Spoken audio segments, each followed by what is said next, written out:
father, Charlie, wouldn't talk much about his father. He would just tell us that his father died of mental wounds. Being Mi'kmaq, they didn't have to go to war because conscription didn't apply to them. But they wanted to fight for Canada, so they signed up.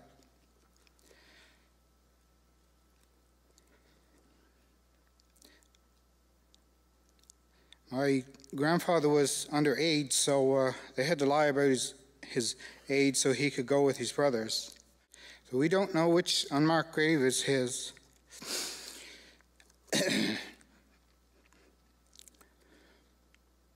There's just a sunken hole in the ground, no marker.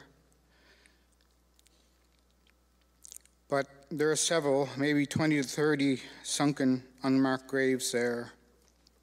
So he was not the only Mi'kmaq buried outside the Catholic cemetery fence. I also found that when my grandfather came back from the war, because he had one leg missing, he couldn't work.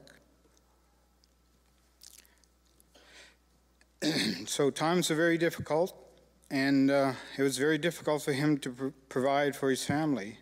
And because he was an Indian, he wasn't welcome in town, and eventually he began to drink a lot, and to cover his pain, I suspect. And eventually he became an alcoholic. And he shot himself. And it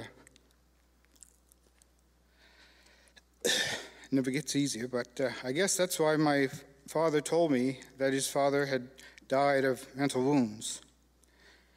Anyway, thank you.